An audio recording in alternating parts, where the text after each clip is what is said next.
On the Irish History Boys podcast, in 1975, the first Catholic to be elected chairman of the council in 50 years, I discussed gerrymandering with Cormac Moore. I also discussed my role in eliminating religious discrimination. Yeah, I did it all by myself. I did. No, seriously, I did. Listen to the Irish History Boys podcast. We're taking questions from you, the audience, and I answer most of them because Cormac Moore, I'm carrying him, to be honest with you.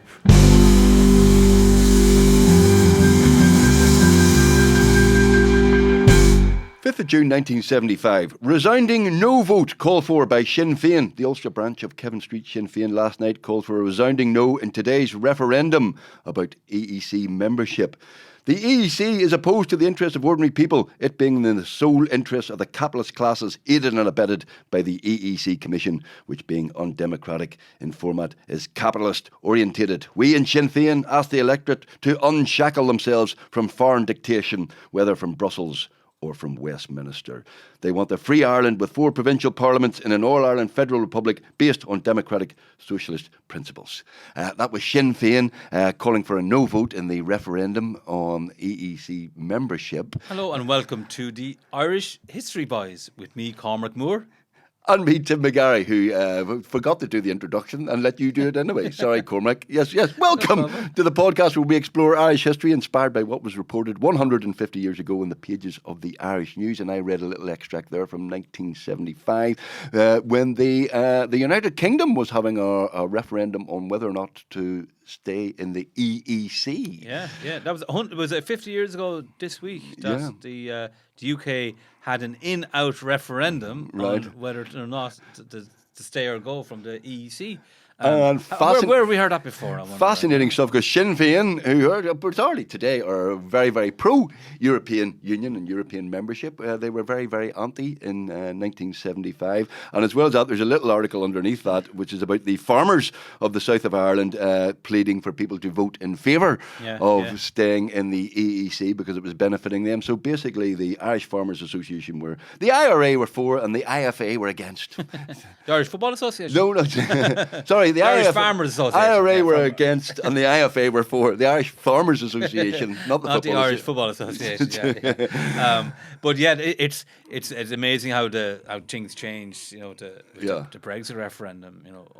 Just over 40 years later, and the difference is so Sinn Féin became Europeans around leading up to the Brexit referendum. Yeah. I'm not saying they were being opportunistic, but But they were. Yeah. Because they voted against several referendums after in the 70s. Yeah. There was Lisbon Treaty. Was there another? The Nice Treaty, and they voted no on one, and then they had to have a second one. And the Shinners were always very anti-Europe. They did it twice actually. There was the Nice 2 and Lisbon 2. Oh right, yeah. So it was didn't like the first result. So let's tweak it a little bit and get another result. So why were the Shinners so opposed to this kind of Republican principles? Ireland should be free and independent, and we don't want to be dictated. We're joining into you're getting away from one imperialistic body and joining another imperialistic body. So that wasn't just Sinn Féin's view. Like a lot of people on the left, what was very interesting about the UK referendum in 75. So this is only 2.5 years after Britain had UK had become a member of the EEC, along with Ireland. And 1972. 73. January the 1st. 73 was when they actually became members officially. But if the Labour Party, so this was a promise made by Harold Wilson. So there was 2 elections in 74. And he has a minority government in the first one, and he has a slight majority after the second one.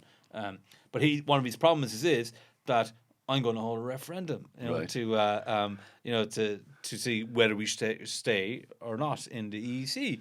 So where have we heard that before? Well, David Cameron did it in 2016. 2015. 2015 he promised it on the basis that UKIP had done quite well in some local elections and European elections, and he thought he'd had to neutralise the right wing by saying, okay, you'll have a referendum. Completely confident that they would walk it. I don't know if he was definitely confident, I think, and he was lazy and he didn't prepare and he made cataclysmic errors built up to the Brexit referendum, but that's but in 74, Harold Wilson, what pressure was he under to internally? The right wing press and most right wing parties were very pro Europe. Yeah. So they did a survey of voters on the referendum to stay in the EC passed hugely by 2/3 to stay in the EC. But there was bigger votes for remaining in Europe by British press. So the readers of the Daily Mail and the Daily Telegraph and the Daily Express voted overwhelmingly to stay in Europe, as the Conservative Party and another right-wing parties. It was the Labour Party, most of them voted to stay in Europe, but there was a lot more opposition. There was a big Tony Benn was famously opposed to it, and people. They saw it as a capitalist imperialist body, Europe. Right. They didn't see it as good for workers, good for people's lives. It's just a very much capitalist, business orientated organisation, so that's where the internal debate within Harold Wilson's party was happening, that he was appeasing some of the opposition within his own party to there's a famous photograph of a certain Margaret Thatcher wearing a dress which has all the flags of the EEC nations as it was then, wearing have you ever seen that? I have seen it. You mentioned as well. So she was Margaret Thatcher, very pro Europe, and she had just become leader of the Conservative Party in '75 in February '75. So but she always considers herself, I think, pro Europe. She obviously wanted Britain's sovereignty safeguarded, and she did think that there was it was more than just an economic bloc by the time she finished up as Prime Minister in 1990, and it was going towards one country essentially. And to be fair to Brexiteers and people who are pro-Brexit now, the EEC changed dramatically over the years to become the European Union. And they didn't in '75. They weren't envisaging a euro. They weren't envisaging a single currency. They weren't envisaging closer euro. They weren't envisaging having 26 countries, 27 countries. Yeah, well, I don't know. Yeah, well, obviously, I don't think it even was. Was there 26 countries in Europe in 1975? There was only. Of course, the Soviet Union and Yugoslavia. So there's a lot of new countries created from the early 1990s. So, like if you look at Eurovision now, there's has to be 2 semi-finals to have a final, because there's too many countries. Same with in UEFA competitions, that now they've expanded 24 countries. It was 8 back in the day. Only competing in the European Championships. But yes, so it was expanding. They definitely wanted a single market and a customs union. That was always kind of part of their idea to do that. But so the referendum was held. It was the farmers were all in favour. Farmers were in favour. So Right. So it was kind of roles reversed almost, and it was older people. So if you look at Brexit, it was older people who voted against staying in Europe, but it was actually older people who voted in bigger numbers to stay in Europe, and it was the younger generations who were more opposed and more sceptical. Was that because the older generation still remembered the war and thought the EEC was kind of a bulwark against, for peace and that's why it was set up. Europe? It was set up to stop a war. No, it wasn't. Donald Trump said it was set up in order to destroy America and to steal from America. I was wrong. Sorry. You don't know anything, you Donald Trump, the most well-read president. Yeah, exactly. A well-known historian he is. The intellects. Do you know that they won the Second World War all by themselves? Anyway, but no. So there will still be memories of the older people going, well, this is only 30 years after. That's a good point, and you're probably right, that would make sense, because obviously older people that voted against staying in the EU in 2016 were harking back to the Empire, the great days of the Empire, which were long gone, and weren't going to return, as we know, since Britain left Europe. But it was interesting. It's almost like roles reversed, almost in terms of like the SNP, for example, Scottish National Party, were totally opposed to Europe. SNP were time, so completely changed. Sinn Féin DUP were nothing's changed there. Right. Well, at least somebody's consistent. Thank you, the Democratic Unionist Party. You stick by your principles.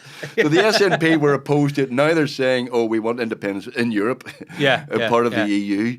Shinners were opposed. Maybe the SNP. I promise I wouldn't know enough about the SNP in internal kind of policy documents on Europe. Have they been pro-Europe for a long time, or was it around the time of referendum and the Brexit referendum? I don't know. I honestly don't know. No, I think Salmond was pro-Europe. I think from fairly early on. I think they thought this was a good way out of to reassure people that just because we're leaving the UK doesn't mean we're abandoning. Everybody will be a full member of the. So they were converts to Europe sooner than Yeah, Sinn Féin were. I'm pretty sure they were. But anyway, the referendum was held in June, 5th of June. By 2-1 landslide majority of the UK voted to stay in the EEC. Wales voted against. 2-1. 2-1. Yeah. Northern Ireland narrowly voted in favour of remaining by 52% to 47%. That's pretty close, wasn't it? It was 50-50. Yeah. Would that be any Shinners? That wouldn't have been mainly Shinners, would it? Because, I mean, Sinn Féin weren't a big part. No, electorally they weren't. They were irrelevant at that stage. Yeah, They yeah. didn't really. And there was obviously two Sinn Féins. Then there was I think they were called a Kevin Street Sinn Féin because of their HQ, and then the Gardner Street Sinn Féin. Oh, right. With the Kevin Street, were they the officials? They were the pro. They're the stickies. The stickies were Gardner Street ones. Oh, right. They were the officials. And all those Sinn Féin groupings were, and then the Irish Socialist, the Republican Socialist Party was set up as well. They left the stickies. Right. Their military wing was the INLA. Yes, the ERPs, yeah. But all of them were against Europe. Right. So they were all very, very, left wing, should we say, in terms of politics. Most of those iterations of Sinn Féin, and they were very, very opposed to that imperialistic body, capitalist body of EEC. But actually, it was interesting. There was one letter actually was the previous week in the Irish News that was about that Northern Ireland. Like, what about this border thing? Like, what happens? This actually. As the date of the EEC referendum draws near, we're somewhat bemused by all the arguments for and against staying in or pulling out. One facet of the situation which I have not heard mentioned so far is this. If there is a majority vote for leaving the EEC, we will have the 6th county area out of the community, while the 26th county area remains in. In such a situation, there are bound to be shortages of goods and differences in the price of commodities on one side of the border or the other. With a border of somewhere between 200 and 300 miles meandering its tortuous way from Uri to Moville, there is bound to be a vast amount of smuggling. Indeed, some people are forecasting that in the case of a referendum no vote, the north-east part of Ireland will become a smuggler's paradise with scope for really big operators. So this is before the referendum, he's saying, no one's talking about the border problem, Deja vu again. Has anybody mentioned a backstop? No. What about a protocol? Yeah. I've not seen the term backstop being used now in this in 75. But it is interesting, no one's talking about, now, to be fair, there was actually customs barriers. Even I was going to say, in 1975, there still were. You still drove down south, and there was a customs house at the border. So there was no single market. It was fairly soft now by that stage. Well, dinner was overtaken by security customs. Yeah. The border became kind of a kind of a security border as opposed to a customs border by the 70s. But it was still there, and there was no single market. But we had separate under 93. But we had separate currencies then, didn't they? Have the we still do. Yeah, I know we still did. But then we said that the punt and the sterling. Didn't Yeah.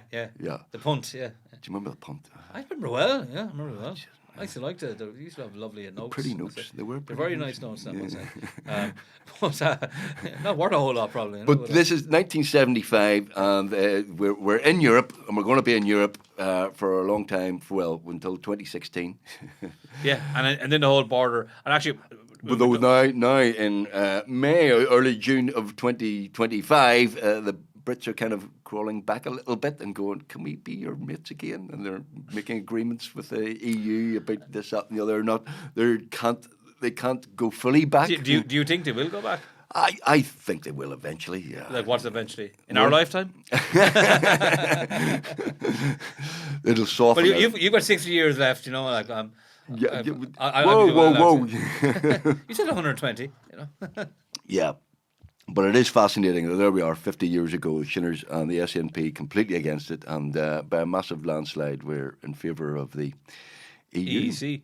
It was like they'd only been in it for 2.5 years, so like it was pretty much a premature referendum in many ways. Right. It's a bit too early to say was it going to work or not. But big business now, like I think most businesses were lukewarm probably on Brexit. But there's like some supporting, some opposed. Remember the Weatherspoons guy? Yeah. I can't remember his name now, but Tim somebody or other. Yeah, he was opposed to Brexit. But all of the big businesses were really like passionately supportive of Europe, and they put a lot of money into it, a huge amount of money, a lot more money than anyone else did. Right. And they had like a particular like big companies like Ford and BP. They had actually members of staff assigned to that role of getting the pro EEC vote out within the staff. put money into it, and promoting their campaign, in the media and so on. So I think that helped a lot as well. Like big business put a lot of money into it, and we're saturating the media landscape to get the pro EC vote out. So it was a foregone conclusion, and it showed that way in the results. Right. Can we move on to another story that fascinated me? Yeah. Which is, again, June 1975. Catholic head of Fermanagh Council for the first time in 50 years. The headline, the first time in 50 years, Fermanagh has a Catholic as a chairman of the district, formerly the county council. He is Tom Daly, SDLP convention member for Fermanagh and Tyrone. And at yesterday's annual meeting, he was elected by 12 votes to 8 for the outgoing chairman, Mr. William Elliott. Unionists were very unhappy about this because this is the first time a Catholic had been elected as chair since the 20s. 1920. And reading your very excellent book, The Root of All Evil, The Irish Boundary Commission, we know that after 1920, when Northern Ireland was established, there was a lot of gerrymandering going on in district. Everybody remembers Derry, of course, but it went on all over the place, including in Fermanagh, didn't it? Yes. So before the Northern Ireland was created, there was local elections in 1920. And there was a really big upset for Ulster Unionists because they lost control of Tyrone County Council, Fermanagh County Council, Derry Corporation. So they did a lot worse than they expected. And it wasn't just the nationalists. Labour did really well as well, particularly in Belfast and more urban areas. So the Fermanagh County Council and Tyrone County Council were Catholic-controlled bodies in 1920. And Fermanagh rejected Northern Ireland, didn't recognise it. And it was suspended. So there were councils basically saying we don't recognise the Northern Ireland Parliament. We're allegiance to the Dáil effectively, we're not taking part. Derry had I think there was 40 people on the council, and it was 22-18 nationalists versus unionists, and they decided, okay, we're not going to recognise it all, but we're not going to recognise Belfast either. So they were kind of sitting on the fence to some degree. Tyrone originally... But did that tactic backfire? The Unionists just went, okay, well then we'll take over the... Yeah, they suspended it. So Derry wasn't suspended because it didn't... I think it eventually recognised Northern institutions. Same with Tyrone County Council. Originally said, we're not going to recognise Northern Ireland, but once the threats came, they decided they would, because look, we're not going to be in Northern Ireland for long anyway. The Boundary Commission is going to save us, so we'll expect de facto institutions until we were in the Free State. But Fermanagh and loads of urban district councils, rural district councils in Down and Armagh, they rejected the Northern institutions and were suspended. Right. So then, not only that were they suspended, then the whole gerrymandering thing. The PRs got rid of that really proportional representation. It's a more democratic form of election. Some people would argue. I think it was good because you always tend to get a proportion, a stronger minority representation. There's a clue in the title. It's proportional. So the number of seats, if they're if it's 30, or the blocks are fairly represented. Where first past the post system, all you need is 50% plus one, and you win everything. Well, but they would say no, not even 50%. You need to be the biggest party. The biggest party. You don't even need. You don't need 50% at all. But the strength of say first past post is you get stable governments as opposed to unstable. But it worked for Unionists because they could rally their troops and go, right, just vote for one Unionist candidate, and then in areas where the Unionists are the majority, they'll win every seat. Yeah, and so Craig was totally against PR, so he got rid of it for the local elections first, and then he got rid of it for the elections in Northern Ireland Parliament. Right. And for the elections in Northern Ireland Parliament, it affected Labour more than it did nationalism, because it didn't really affect the numbers of nationalism that much. But it did. The getting rid of it for local elections affected nationalists, so they did lose a lot of areas like Fermanagh. And then the gerrymander area, so they set up a commission, a guy called John Leech, Judge John Leech, and he went around different areas. The only contested areas were the ones with that had good nationalist majorities, but were basically contested because some unions wanted them to be more unionist controlled. And it was definitely very biased. There was like some of the kind of redrawing the boundaries was ridiculous, and it was so there could be thousands of Catholics, and it could have one representative. And they get to elect one councillor, and then half that number get to elect 5 Unionists. Yeah, there was really I don't have the numbers offhand, but there was just some ridiculous gerrymandering, as obviously the term is known now, were happening. And that's why we didn't have a chairman of Fermanagh County Council for 50 years. For 50 years, 55, 50 years, on a slightly related matter, that's the same time that the Fair Employment Act came in, the first Fair Employment Act, 1975, came in, which tried to eliminate discrimination in employment, which was fairly rife. Some people would argue on both sides, but it was fairly rife that the Catholics didn't get jobs, and very few of them at the top of the civil service, and in certain industries there were very few of them. And they introduced the Fair Employment Act of 1975, which was fairly weak and didn't really do much until the British government, as a result of political pressure, particularly from America, including the McBride principles, introduced the Fair Employment Act of 1989, which... This gets your legal background coming out. Well, no, and not only that, I don't want to boast, but I basically eliminated religious discrimination myself. I did.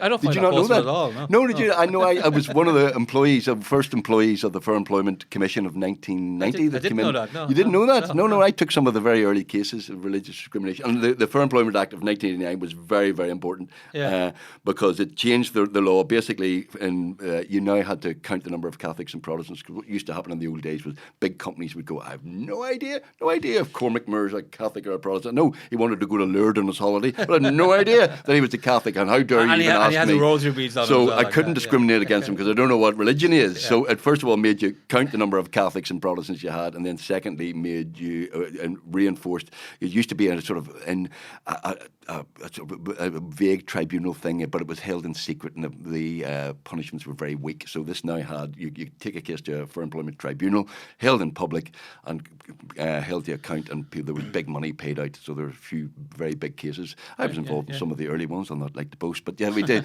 No, but it was very, very effective. Within years, within about 10 years, you can see the signs now. Religious discrimination in employment was removed as I'm not saying it doesn't happen, but it's removed as a big political issue. You had to monitor your employees, right? So you had to count if you're over a certain number of employees. You had to count. You had to get them all to fill in a form. Genuinely, the Fair Employment Commission got a call from a gentleman up in Northampton. He said a lot of people up here aren't happy. He said, counting the Catholics and Protestants, but I am happy. He said, oh, that's great. He said, because you don't want to be employing one of the wrong sort, do you? No, you're missing the point. Well, that was actually that reminds me, going back to the start of partition, Richard Dawson Bates, the first Minister of Home Affairs, he was totally against Catholics. Like he thought all of them were seditionists and opposed to treasonous against Northern Ireland, and he didn't want any civil servants being Catholic. Yeah. Was he the man who he counted the number of porters or something? Was there a porter of a telephonist who was? Yeah, well, that's one. Yeah, the telephonist one was he heard that there was a Catholic telephonist, and in Stormont.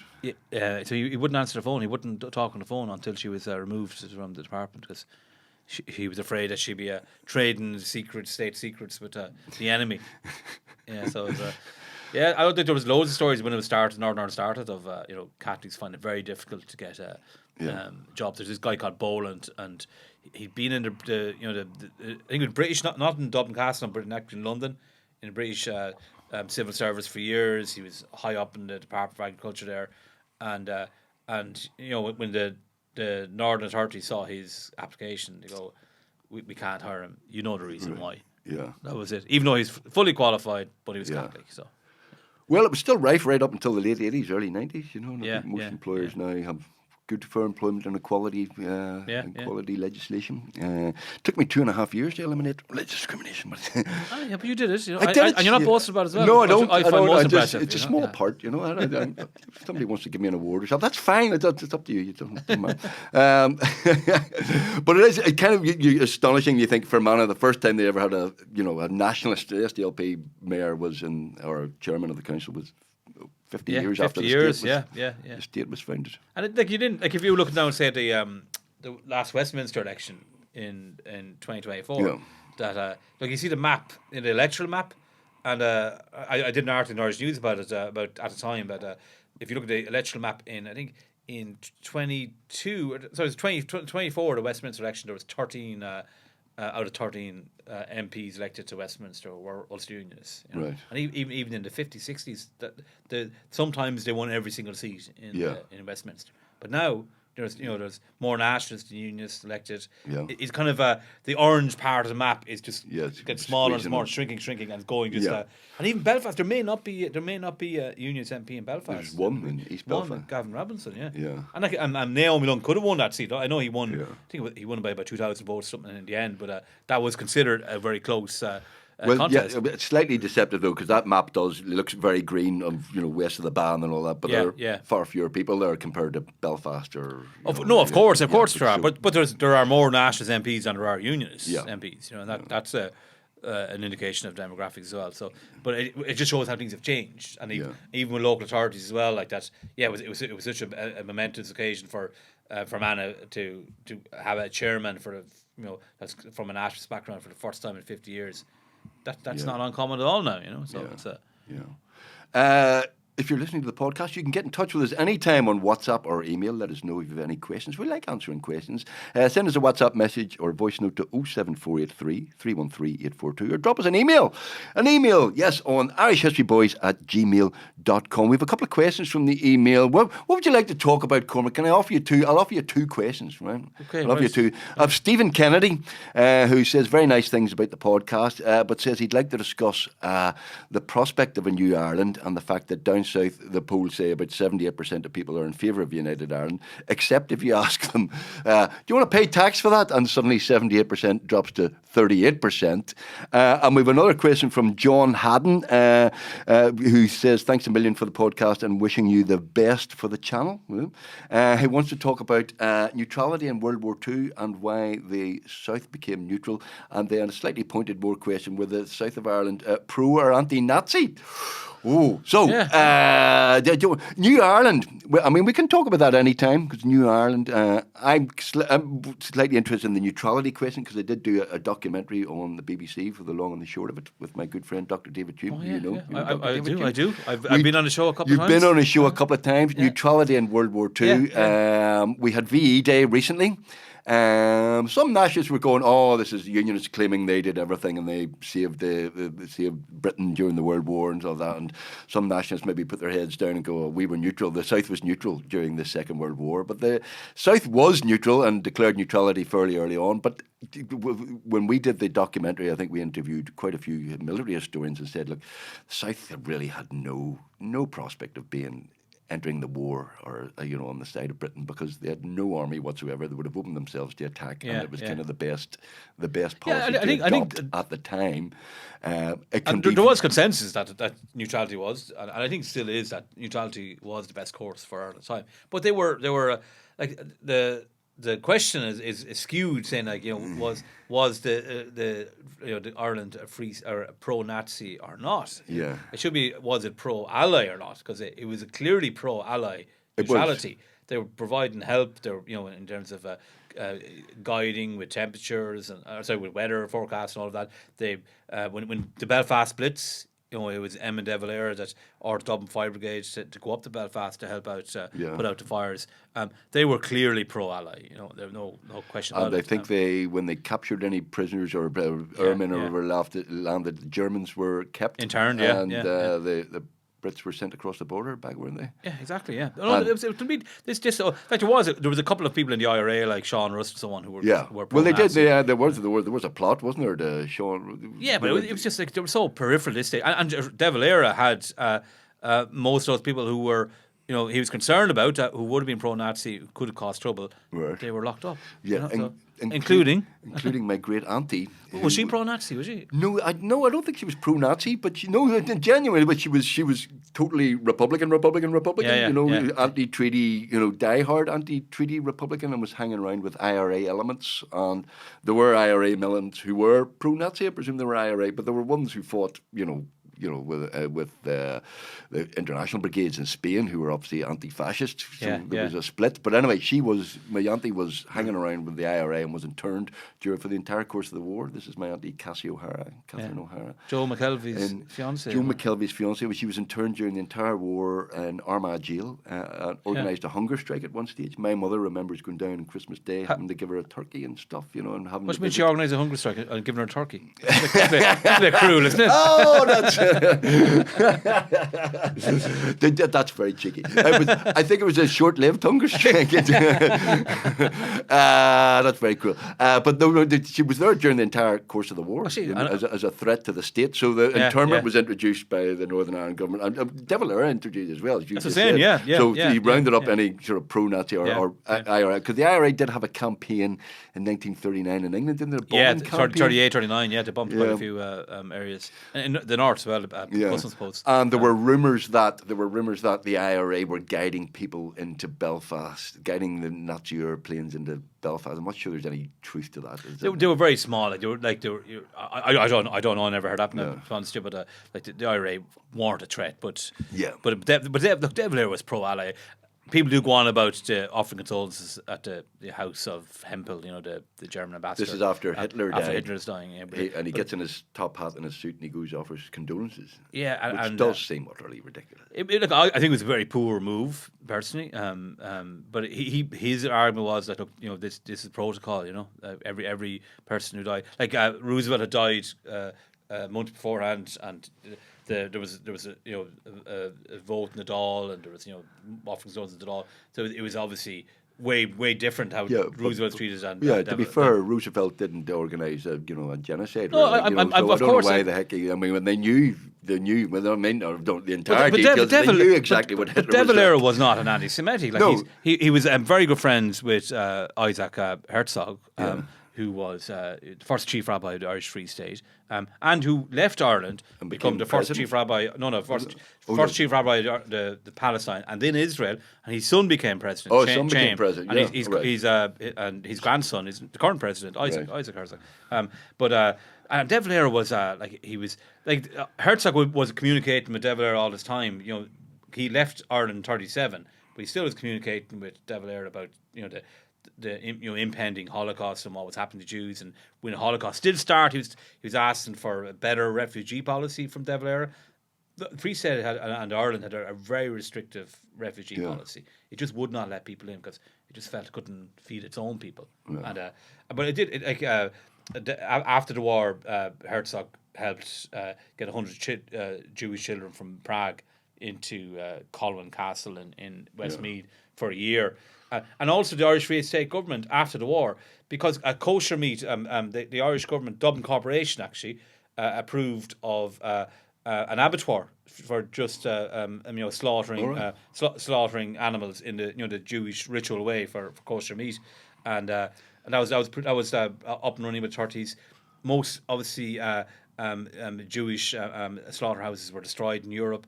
So the Irish government actually offered 1 million £1 tins of beef meat to Jews in Europe after the war. So there was loads of signs that this was a pro. And De Valera was one of the first people to go to Israel. In 1950, he had dinner at Herzog's house with the Prime Minister David Ben-Gurion. There's a forest named for Damon De Valera in Israel. So he was not an anti-Semite. De Valera Forest in Israel. De Valera Forest in Israel. I did not know that. So this guy was a very, very good friend of Herzog, who was a leading figure in world Judaism. But he didn't have to do. I mean, why was he not advised? Was he advised to? No, apparently one of his advisors went on his knees and said, "Do not do this. Do not do this." Yeah. And De Valera was a stickler for protocol, though. It was a foolish move, and it was a gaffe. No, absolutely. But he was not pro-Nazi. He was. Ireland, the south of Ireland, had sent a lot of volunteers who joined the British Army. People did. And there was no conscription in Northern Ireland. Well, that's an interesting fact as well. There was no conscription in Northern. You said the Unionist government wanted a conscription? They wanted it. Craig wanted it, but the British government felt it was going to be... because the nationalist We've seen this picture before. In the First World War, the conscription, the threat of conscription gave a huge boost to Sinn Féin, but it wasn't going to happen in the Second World War. Was there going to be much uproar in Northern Ireland? I would say in nationalist parts there would have been, It would have been fighting for the British Army. Yeah, absolutely. It would have been, a lot of people volunteered, as you said, in the South and the North from a nationalist background. But the conscription for the First World War, that campaign, was arguably more significant than the Easter Rising in changing people's opinions towards the British and towards Sinn Féin. So the British government knew that, look, this has potential for a lot of trouble for us. And not only that, Northern Ireland was treated differently. A lot of the rest of Britain throughout the war, and for years afterwards, they had to have passports, they had to have a legitimate reason to cross the Irish Sea to go to Britain, and that didn't stop until 1952. So it really was a place apart, in terms of. Had to have a passport to get from Northern Ireland. There was a passport document or some kind of document they had to present to go to the rest of Britain. In up in 1952. And during the war, they weren't allowed to go unless it was for legitimate, war reasons. Well, the argument was for neutrality was like they'd no army, they'd no money, they'd no anything that exposed themselves to invasion. But then at some time, Churchill does make a vague offer to De Valera. He's desperate to get. Is it the ports he wants to get? The ports had already been gone. Churchill wants them back. Churchill wants. Churchill De Valera had won the ports back in 1938. With an agreement with Neville Chamberlain? Obviously, before America steps into the war and it's looking very dodgy, he does ask the South to join the war on his behalf, doesn't he? And De Valera says no, thank you. And Churchill allegedly makes this offer. 6 counties. We'll give you those 6 counties back. Just like that. Sent them did he send them a telegram or something saying a nation once again? Was that what it was?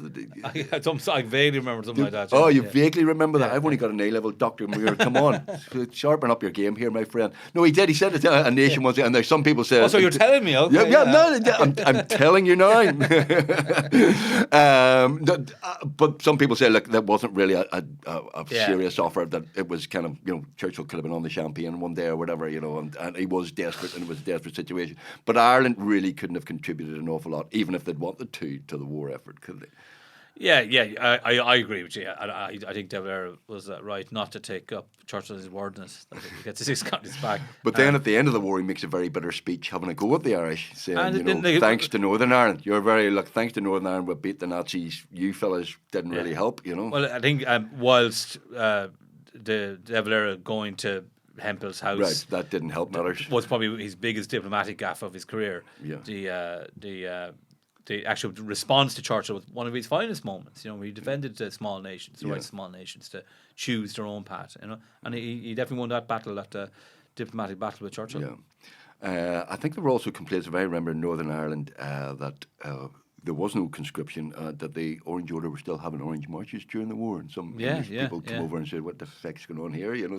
These guys look like they can fight, and there they are marching up and down. Well, it reminds me of the First World War, where like a lot of sports stopped. The rugby boys all stopped. The pals all joined together to different regiments, and the footballers still went at it until 1915, and they got huge slack for that.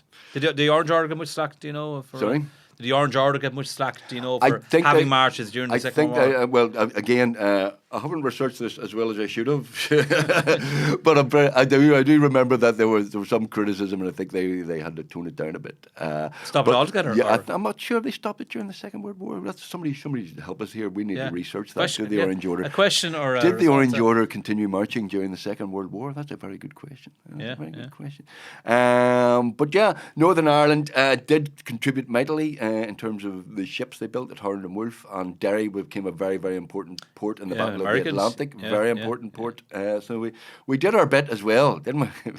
Debate the Nazis. So to answer John's question, Ireland it's not as black and white as we think. There were reasons why Ireland was neutral. It wasn't just Cardiff, and it wasn't just we hate the Brits, and it wasn't just being pro-Nazi. Yeah, of course. Look, it was a newly independent country. It only gained independence less than 20 years before that, and it wasn't in a position to do much militarily, but also it made more sense from Ireland's point of view that it would be neutral, and it would not have, I don't think, changed the course of the war if Ireland. No, I don't think joined the Allied side. 3 men and a wee lad, hadn't there? You didn't have much of an air force. So the question should have been, the phrasing of the question was a bit odd. Was Ireland pro-Nazi? Don't criticise people asking questions. They can answer questions. I would have phrased it: was it pro-ally or not? And it was definitely a pro-ally neutrality. John, he doesn't mean that. He doesn't. You ask any question you want. No, the Irish weren't pro-Nazi. We can pretty much, apart from a tiny minority of people. It wasn't a factor in Ireland. Okay. Do we want to deal with Stephen Kennedy's programme, or do you want to talk about some of the other? Well, there was actually an interesting here from June the 2nd, 1925, that President WW2 Cosgrave has been saying some wise things to the people in County Clare, all the wiser because they show a happy reversal of much of the past for a political gospel in Ireland during the last 10 years. The time is gone, he said, when the people can be deluded by promises or by the great pictures that can be painted by saying, if you're only prepared to make further sacrifices, the land of promise lies beyond. We are sensible people, and if we are going to get the land of promise, we must work hard for it. There is no Irish nationalist who will not be delighted to find his own sane and sober views thus enunciated by the President of the Free State. So basically what the Irish News is saying is agreeing with W. Cosgrave, let's not have your pie-in-the-sky rhetoric talk about having United Ireland tomorrow and all of this stuff. You have to work towards it, be practical. That's Irish News stands, and this is something that they said, being a kind of a pro-constitutional nationalist party, this is what Devlin and John Redden have been saying for years, that we need to cooperate and be conciliatory and cooperate with Unionists. Right. He's saying that 100 years ago when we're having echoes of the same conversations today. So Stephen Kennedy's question about New Ireland and all of this. It's New Ireland. He said, New Ireland. He says 78% of people in down south would like a united Ireland, but you don't really want to pay for it. And what would it look like? And there's W.T. Cosgrave 100 years ago saying, it's not enough to go, end partition, smash partition, united Ireland now. It doesn't really work. But he was a great man to talk there. But he had a Council of Ireland that they could have operated, and he abandoned that readily with the Boundary Commission agreement in late 1995. It doesn't come out well of the whole Boundary Commission. He doesn't know. I've only read half your book so far. It gets worse for him. It gets worse. I don't want to give anything. I don't want to give anything away. It gets worse for Cosgrave as the Boundary Commission saga goes. Yeah, right. But he was, and then he's going. We don't need a Council of Ireland. We should meet up each other, myself and Craig, and discuss issues together, and that will help more towards unity than anything else. They never met once again. Right. In fact, the first time an Irish Taoiseach met a Northern Ireland Prime Minister afterwards was 1965 when Sean Lemass meets Terence O'Neill. Right. So there was all this bombastic rhetoric by Irish governments. They got rid of the Council of Ireland. They talked about the evils of partition for decades. So every Easter they come out and go, we finished the work of the men of 1916. We'll get a united Ireland, and then. But what were they doing to do it? To achieve it? They were doing nothing. Just talking about it and just all rhetoric, but no practical measures to do it. That did change with the Lemass's government, and people like T.K. Whitaker, who was born in the north, been down. I think he was the head of the civil service for a period. They were kind of thinking, look, let's be more practical. Let's try and engage with Ulster Unionists instead of just talking at them, shouting at them, and actually see can that be a better path? Because clearly shouting and roaring on top of your head is actually not achieving anything. Yeah, but there's no talking to them either, is there? Do you think so? I know lots of unions. No, but then I think the fundamental problem is a lot of nationalists just don't get it. They don't get why. And again, it's in your book as well. There's a bit of sort of wishful thinking that, if we cut off bits of Northern Ireland, the unionists will suddenly realise that everything's great, and they'll join us in a united Ireland. If we put the squeeze on them economically, they'll go, it's far better economically to be in a united Ireland. And the unions only think with their pocket. This kind of notion. Yeah, that sort of nonsense. And they don't get that, they are British, they feel British, they want to be British, they want to stay British. And also not just that. Honestly, I found during the time of partition that Ulster Unionists kind of relationship with Britain was negotiable. That's so it could. Craig even suggested being a dominion, a full dominion, which would have meant moving away from the empire and having more autonomy. Well, an independent Ulster. Pretty much, or Northern Ireland, because Ulster, as we found out from our last episode, is only 9 6 counties of the 9 counties, counties of Ulster. The problem with Sinn Féin was they thought that Britain was the real enemy here. That if Britain leaves, the Unionists will happily come to Dublin and we'll all live happily ever after. They just never realised that Ulster Unionists' hatred for Dublin was way stronger than its that actually is even love for the British Empire, and they never got that. They never understood that for decades. So and it was people like Devlin, who was from Belfast, who had worked with Unionists and knew what they were like, I suppose, in terms of politically and what their opinions were better than Sinn Féin. Sinn Féin were very weak in the north at the time. Yeah. And Devlin and people like him understood the psyche, I suppose, of Ulster Unionism better than Sinn Féin did, and that's why the blunder after blunder was made. So going back to the New Ireland, so now we've got, I think. So obviously there's kind of, I wouldn't say competing, but there's you have people saying we should have a border poll in 2030. That we need to make steps for it now. The Irish government needs to step up the plate, and there's others people saying there's, take your time, slow. We have ministerial north-south ministerial bodies. They don't seem to do a whole lot really. They're just talk shops. But then you got the Shared Ireland initiative, which I do personally think is a really good step towards reconciliation. Is this the one where the South give us lots of money for bridges and roads and things? Exactly. Yeah, yeah. and we go, thanks very much. Did you like that? Well, I actually think it's a very good initiative, you know. So it's a and it actually that would help more towards bringing people together.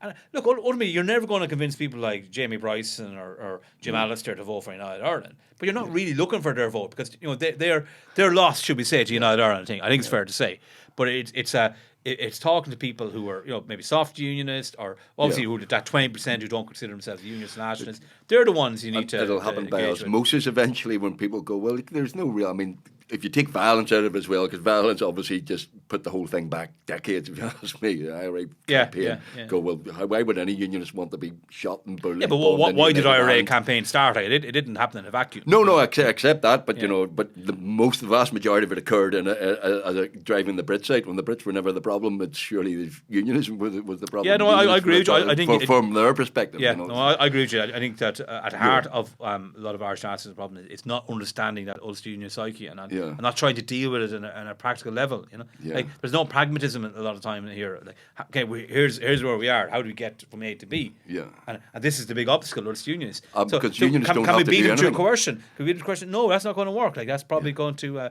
drive people away from you. You know, and unionists don't have to do anything. They don't have to do anything now, yeah, but they're under pressure though because they are being squeezed in terms of demographics, you know, and they realise that they've lost the majority. The majority is gone and it ain't coming back, and that's a big moment for unions. So how to deal with that? But how, like, I know Brendan O'Leary, you know, has done a lot of great work on you know, making sense of United Ireland, his book, and it's kind of loser's consent. You know, so he's not saying, like, and I've never agreed with Seamus Mallon's assertion that there has to be reconciliation of both communities in order for there to be United Ireland. That gives it a permanent veto to unionists. Yeah. Whether the unionists are only two people. Yeah. So he's saying if everybody has reconciliation, only two people don't want it. So sorry, we're not reconciled. So therefore, we're not going to have United Ireland ever. You know, it has to be 50+1. Right. It has to be based on democracy. But you want loose consent. You want as many people from the north to want to be in it. I'm not going to take up arms for this. Yeah, exactly. Yeah, you want people to be reconciled to it and to accept that, you know, this isn't as bad as I thought it was going to be. You know, this actually could work, and I'm going to accept it. You know, that's where you want to get to. And I think like New Ireland initiatives, Shared Ireland initiatives, they help towards that. You know. Yeah. Asking for a border poll in 2030, I think it's premature. I don't think the numbers are there. I think if you have a referendum. When the numbers aren't there, it'll set back the United Ireland movement. Yeah, like look at Scottish independence 2014. Yeah. Well, except that under the Good Friday Agreement, you can have a border poll every 7 years. But is that going to happen? But it's going to happen every 7 years. You know? Well, if you have the first one and it's close. Yeah, but if it's not passed first time, it's you're just creating complications that. You know, may make it a bit difficult. I know that there is that 7 years thing, whereas unions argue like we don't get anything. Like it's you know, once we're out, you know, of Britain, that's it. There's no referendum to go back in. There's no second referendum for that. Whereas the National's going to bite a cherry every 7 years. Right. But I just find it still have to be approved. Like that's a little bit vague as well in the Good Friday Agreement. It does not say it has to be every 7 years afterwards. Right. So if it doesn't have to be, it's drafted ambiguously. Well, the border poll is drafted ambiguously. Because we don't know what the terms of the Secretary of State, what... So the Secretary of State gets to decide, and it says he, even though at the time of the drafting of the Good Friday Agreement, it was a she, Mo Molan. So, but he gets to decide... when he thinks that it's likely to pass or something, the wording is... It's not based on polls, it's not based on election results. We don't know what it's based on. People have asked, But it's not based on anything because the wording doesn't say anything. It's based on what the Secretary of State thinks. So if I were a unionist, I'd just sit back and go. Because all the senators go, we need to have a conversation with the union about, you know, United Ireland needed the conversation, needed the conversation, needed the conversation with unions. If I was a unionist, go, let's have the conversation. You go, do you want United Ireland? No, back off. No, end of conversation. Well, unions are having the conversation. Why would I bother having? It's in Lee Reynolds and Peter Sherlow are having the safeguarding the union talks now. So it's like, you know, the Ireland's future, those big events. I don't think safeguarding the union are as big now as Ireland's future events, but they're starting off, I think, trying to get unions kind of intellectually supportive of staying in the union. And there has been a deficit there sometimes, you know, like the arguments from unions have to be that strong, I think, you know. I think Irish nationalists have to have stronger arguments as well in terms of, you said about, you know, once people in Ireland and the South are asked, you know, okay, you have to pay more taxes. Yeah. It drops off a cliff. Yeah, I know. And again, union, which maybe nationalism allows itself to be led by Shinners, but unionism allows itself to be led by the likes of Jamie Bryson and stuff, which is, some people would vote for United Ireland just to annoy Jamie Bryson and Jim Allister.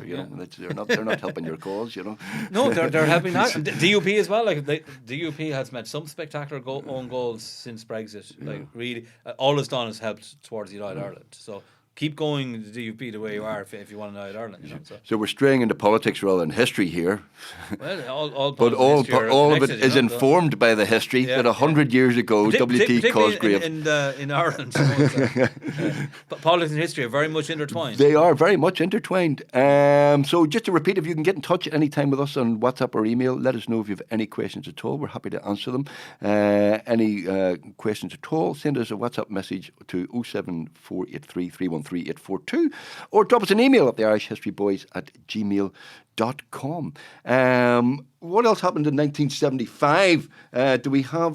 Do you know what else I was looking at? Was the border insurance problem? There was another story here that yes, that's about the future wars of aerial extermination. Did you see that article? 1925. This is the weird thing. Yes, this is a weird article in the Irish News editorial arguing that instead of trying to compete with other countries to develop expensive and increasingly destructive air forces, Ireland North and South should claim military neutrality.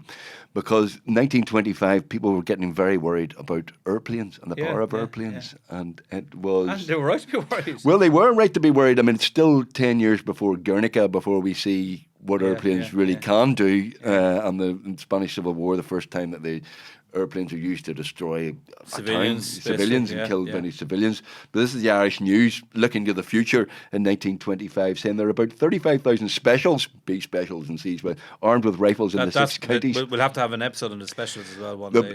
Yes, you want a whole episode on the specials? I think so. Yeah. Happy to do that. The Irish Free State maintains a regular army of less than half that number. So this is 1925. The North is more heavily armed than the South. Because it was a lot of Free State had demobilised after the Civil War. So, right.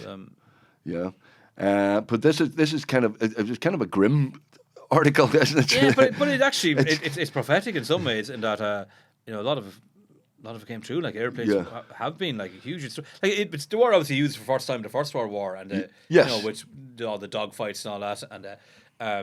They were limited, I suppose, in how effective they were. But as the technology improved, you mentioned Guernica, and obviously look at the Second World War and how many other conflicts since then, how destructive they are. To be fair to the Irish, in a cheerful 20th century prospect, the writer who knows all about us tells us further, when the next war begins, there will be great aerial battles miles above the earth of such merciless intensity as we hardly dream of today. It'll be a war of aerial extermination.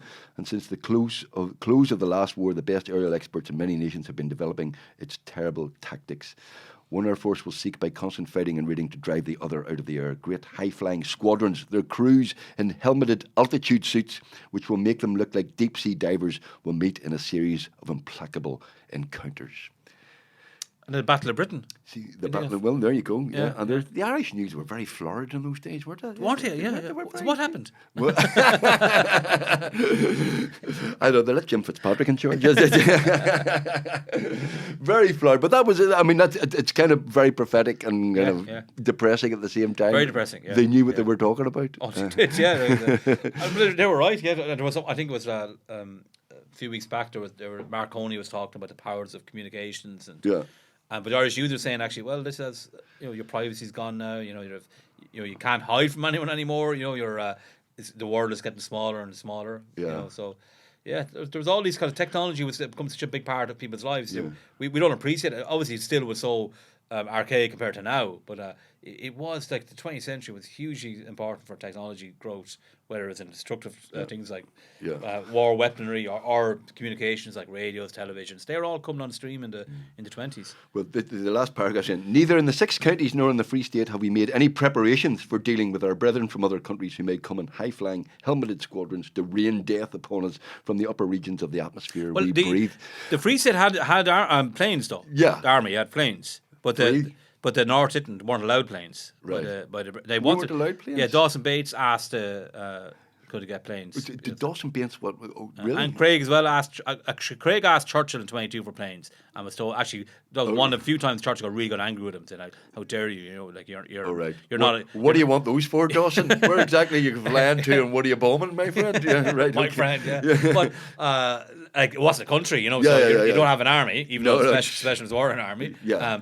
And Dawson Bates the same thing, because it was all about the 24 was when Dawson Bates was asking for it, because this is a time where the border was still in rearing its dispute. head with the Boundary Commission, Right. And so he was comparing the size of the Free State Army to the security forces of the Northern Ireland, and he was saying like even though we've got bigger numbers now, they can get bigger numbers pretty quickly. But also they've got planes which would destroy us. You know, Well, I think they had Free State something 6 or 7 planes at that stage, Right. airplanes. Okay. Not very good against the Luftwaffe, I wouldn't have thought. No. But the interesting thing about this is the Irish News editorial is basically calling for Irish neutrality as a defence, saying North and South, we should claim military neutrality, leave us out of it. And neutrality is a defence. Here we are in 2025, and people are going, Ireland is still neutral. The South, of course, is still neutral. But it's a debate now. It's a big debate in Ireland now. But we have the protection of the British, we have the protection of NATO informally, and now you have Trump saying, you know, everybody needs to pay their way. Is neutrality? Is it feasible to maintain neutrality in 2025? The whole triple lock thing as well. There's the triple lock basically is that if Ireland wants to participate in a peacekeeping force, and it has over the decades, it has to get approval of the Dáil, the UN, and the EEC basically, the EU now. So it wants to.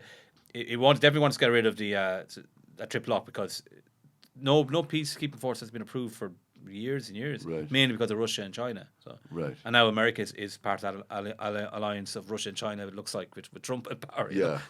So the Irish don't want to get rid of the triple lock and basically make it a Dáil decision to use Irish peacekeeping forces. Well, the threats are very different, obviously, from 1925. The threats now are even, you know, online attacks and hackers and things like that, you know, but Russian ships can wander up near Ireland. But as you said, it's that online stuff that presence, like it's really dangerous, and it's like you really need to invest a lot of money into stopping that. Yeah, being neutral.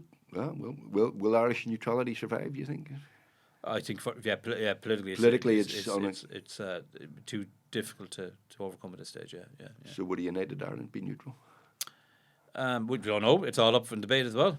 So everything's up for debate, including flags, including anthems, and including how much tax we pay. You know. So let's go back to the question about, you know, will people pay a bit more money? Maybe. But those figures have to be more reasoned. Like there's a lot of historical numbers being bandied about. You know. So.